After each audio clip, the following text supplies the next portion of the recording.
สวัสดีครับทุกคน วันนี้เราจะมาคุยกันถึงประเด็นร้อนในวงการบอลลาว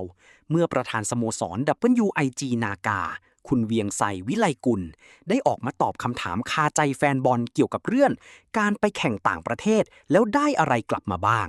ซึ่งคำตอบของท่านน่าสนใจและตรงไปตรงมามากครับ จะเป็นยังไงไปฟังช่วงแรกกันเลยครับ อันนี้ก็เป็นคำถามที่ดีเนาะผ่านมานี่ก็มีคำถามแล้วก็มีคอมเมนต์เห็นอยู่ในเฟซอยู่ในใต้บอลก็ถามมาอยู่ว่าเขาไปเรื่อยๆนี่ไปแข่งแล้วได้ยังแดได้รางวัลไล่ซ้ำได้ได้เงินไล่ซ้ำได้การสนับสนุนแนวได้ อันนี้ก็จะอธิบายอีกอันนี้ไล่ครั้งแล้วเขาเว้าเนี่ยนะอันนี้ก็ข้อซ้ำอีกวันหนึ่งการที่ว่าเขาเตรียมตัวเตรียมใจ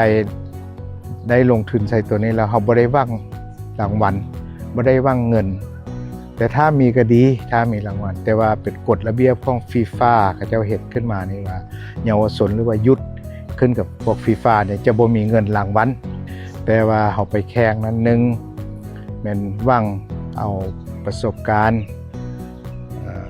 สองเขาอยากให้พวกลูกๆนี่ได้ไปพัฒนาฟรีตีนกับต่างประเทศรางวัลนี่ก็เป็นถ้าเขาได้ไปถึงจุดแข่งขันรางวัลที่1ที่2ที่3ก็จะมีรางวัลเกี่ยวกับถ้วยอย่างเดียวจะเป็นถ้วยขั้นแบบใดนั่นเขาจะสิออกแบบแต่ละปีนั่นเขาหวังไปแข่งบ่ได้หวังเอาเงินรางวัลแต่ถ้ามีก็ดีดังนั้นก็ข้ออธิบายอีกเทื่อนึงให้พ่อแม่พี่น้องชาวลาวและต่างประเทศและแฟนคลับให้รับรู้อีกครั้งหนึ่งก็คือบ่มีเด้อรางวัลเป็นเงินแล้วเขาก็ได้เฮ็ดมาเขาบ่ได้คิดเรื่องที่จะไปวางเงินวางทองถ้าเป็นอย่างนั้นเขาเด็กน้อยเขาก็สิบ่ได้ไปใช้จักเทื่อก็เลยว่าตัดสินใจว่าถ้าว่ามีงานดังๆเซ็นทีมดังๆที่ลงแข่งเขาก็ไปถ้าเพิ่นเชิญเขาส่วนหลายเขาจะได้ไปในนามโกต้าก็คือรุ่นนี้ได้ไปแม้ในนามโกต้าแชมป์ที่จะไปแข่งรุ่นU10อยู่สเปนครั้งนี้แล้วก็เขาก็จะมีรุ่นต่อไปอีกU14แล้วก็U13ไปป้องกันแชมป์U14นี่สิไปแข่งอยู่มาดริดสเปนด้วยกันแล้วก็U13จะไปป้องกันแชมป์อยู่ประเทศโปรตุเกสโอเคดังนั้นขอฝากอีกทีนึงย้ำอีกทีนึงก็คือให้สบายใจลดว่าทางข้าพเจ้าเองเนาะได้เฮ็ดด้วยใจเพื่อจะสร้างและพัฒนาลูกหลานพวกนี้ให้ประเทศชาติเพื่อจะสร้างเด็กน้อยพวกนี้ให้ได้ไปเป็นทีมชาติเพื่อให้เทียบทันกับหลายประเทศที่กำลังพัฒนาอยู่ดังนั้นนี่เด็กพวกนี้ก็คือจะเป็นอนาคตแต่พวกเขาสร้างสโมสรนี่มาเขาได้มีนำกันมี4รุ่นเนาะU10 U11 U11 แข่งแล้วท่าเทื่อแล้วนี่เนาะเดือนแล้วนี่ไปเทื่อนี้สิแม่นU10แล้วก็จะต่อไปก็สิแม่นU14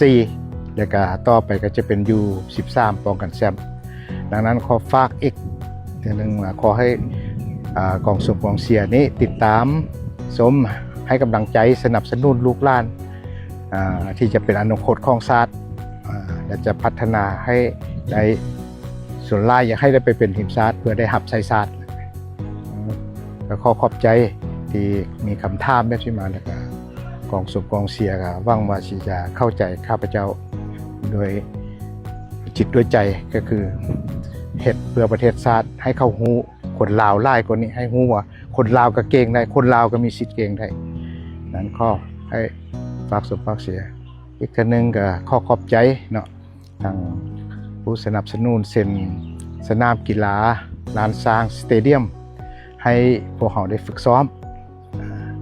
แล้วก็เสื้อผ้าของวิกเตอร์นี้เนาะแล้วก็ให้ใส่ในการแข่งขันแต่ละครั้งในการเดินทางพร้อมด้วยนมโฟร์โมดเนาะให้เด็กน้อยกินเพื่อบำรุงกันว่าก็ขอบใจอีกเท่านึงคือท่านตายะST Bank เนาะการสนับสนุนสุดนี้เด็กน้อยเดินทางไปมิกคัพนี้ U10เนี่ยที่ไปแข่งสเปนเนี่ยมันก็สนับสนุนเงินให้ในการเดินทางเนาะก็ขอขอบใจเงินจำนวน $5,000สำคัญจะเป็นบริษัทสุขสนะที่ให้งัวมาตัวหนึ่ง600 กว่าโลก็ได้เอามาบำรุงลูกหลานเท่านี้แหละเพื่อให้แข็งแรงทั้ง3 รุ่น 4 รุ่นเนี่ยได้กินได้นั้นกันแล้วก็ติดตามชมเชียร์ต่อไปอีกบทจากมือนี้ก็จะได้ไปแข่งขันละแล้วก็จะแจ้งอัปเดตให้อีกเทื่อหนึ่งก็ขอบใจ และนั่นก็คือมุมมองของประธานเวียงไซครับฟังแล้วรู้เลยว่าการส่งเด็กไปหาประสบการณ์ต่างประเทศมันสำคัญขนาดไหนแล้วเพื่อนๆล่ะครับคิดเห็นยังไงกับเรื่องนี้เห็นด้วยกับที่ท่านประธานพูดไหมคอมเมนต์คุยกันด้านล่างได้เลยนะครับถ้าชอบคลิปวิเคราะห์เจาะลึกแบบนี้ฝากกดไลค์กด Subscribe ช่องของเราไว้ด้วยนะครับแล้วเจอกันใหม่คลิปหน้าสวัสดีครับ